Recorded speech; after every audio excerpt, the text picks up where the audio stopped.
Okay, real quick. I wrote a book. It's sci-fi, neither woke nor anti-woke, and it's about a young woman named Kara who's abducted by an alien who has a plan to use her to preserve humanity from its inevitable extinction at the hands of an invincible space army. But since Kara doesn't care for humanity, the question then becomes, how does one who doesn't want to save the world end up possibly saving it? The book is called Perfect Worlds, and it's up on Amazon right now. You'll find ebook, paperback, and hardcover editions. I hope you enjoy, but if you don't, that's totally my fault. Alright, on to part 2 of removing as much of Jar Jar Binks as we can from Star Wars: The Phantom Menace.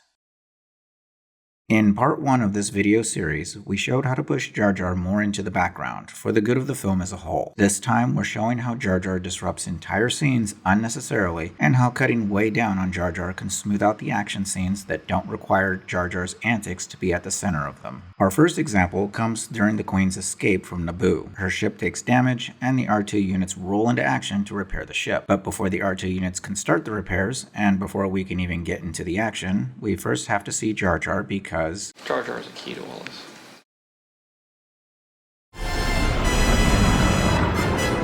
Now stay here and keep out of trouble. Hello, boyos.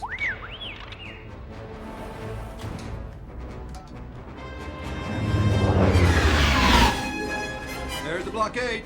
Okay, so we have Obi-Wan telling Jar Jar to keep out of trouble. That's a setup. It's telling us that Jar Jar won't keep out of trouble. So, hijinks are about to ensue. Get ready.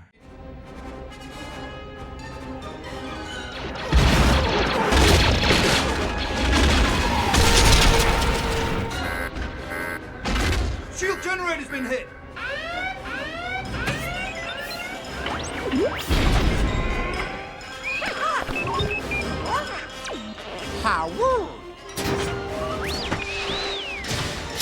And then the hijinks are just R2-D2 running into Jar Jar. And Jar Jar says, How? That's not even close to funny, so what's the purpose of this being here? There's really no purpose to it, and since there's no purpose to it, this interaction is taken away from the film by interrupting the action that we should be seeing instead of R2 running into Jar Jar.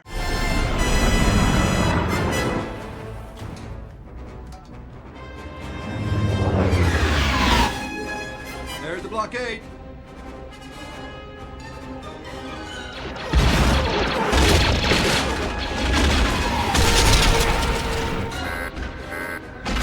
Shield generator's been hit.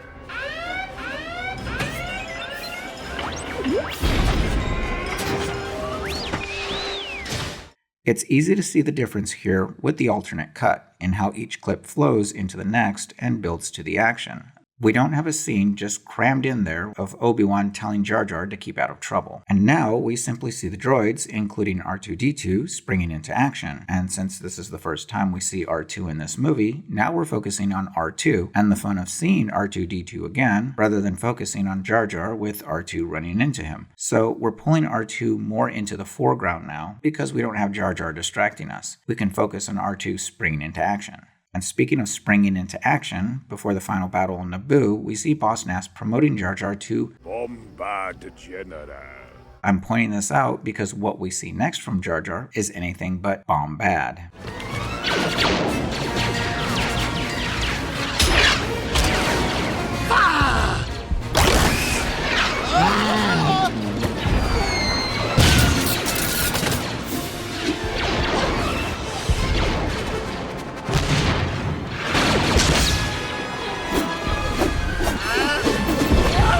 Okay, so here we have a couple of instances of Jar Jar just goofing around on the battlefield. First, he falls off the animal he's riding. Then, he tries to throw an energy ball, and he looks completely foolish attempting to do so. And what's going on here is we're being distracted from the battle to focus on Jar Jar's antics, which is not what we want to do. This is Star Wars, not comedy time with Jar Jar. We want to focus on the battle, so let's do that instead.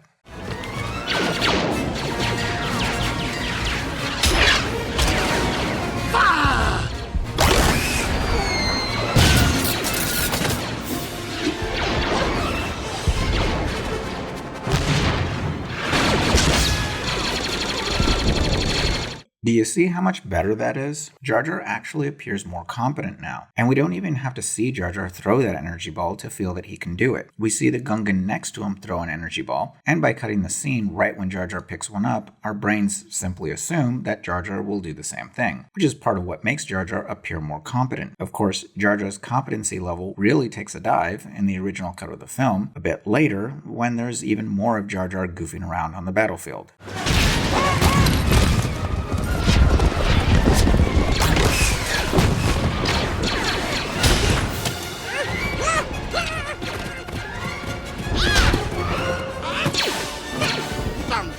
And guess what? It doesn't stop with Jar Jar jumping up and down on a battle droid. There's actually more.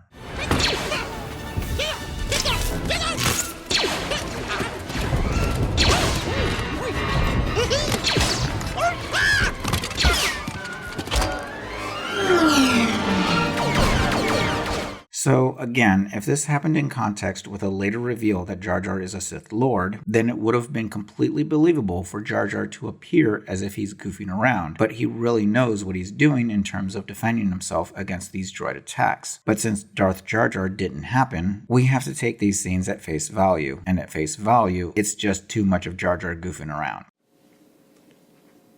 I may have gone too far in a few places.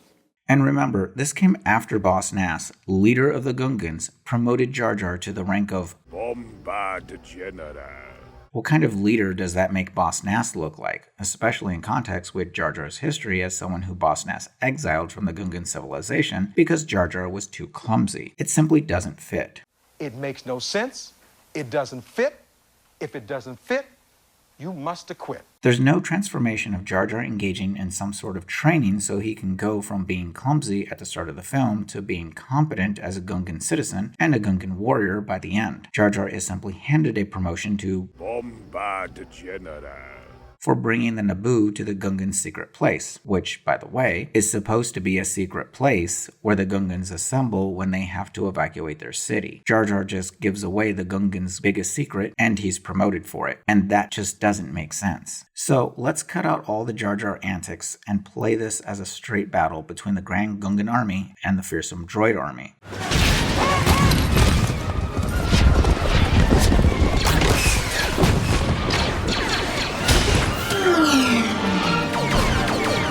Do you see how much better that is? Now we have this film feeling more like a Star Wars movie rather than a Jar Jar Binks movie. And that's the biggest problem with the execution of the Jar Jar Binks character in this film. There's too much focus placed on Jar Jar at times when there simply was no need to focus on him.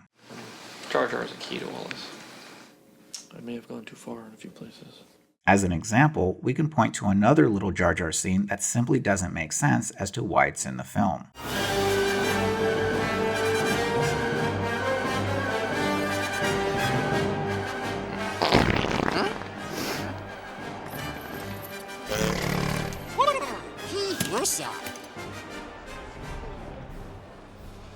Be safe. I will not. I promise.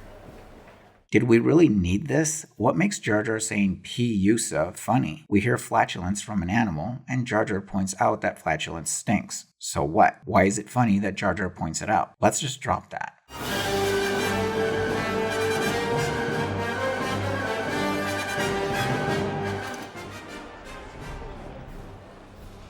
Be safe.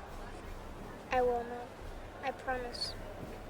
I know that I keep saying this, but do you see how much better that is? Without so much of Jar Jar Binks in this movie, The Phantom Menace has a much smoother feel to it, and the pacing of the film is better overall as well. And now that that's over, we can say...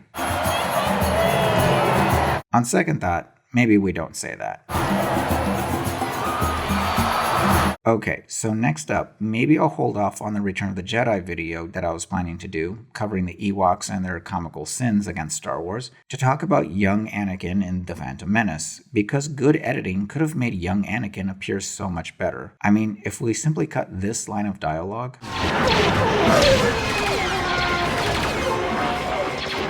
I'll try spinning. That's a good trick.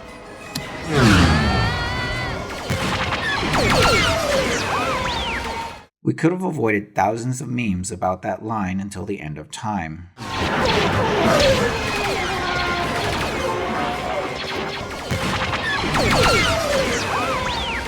However, that said, I'm not sure that I want to keep making videos about the Phantom Menace, simply because I don't want to go too far with it. I may have gone too far in a few places.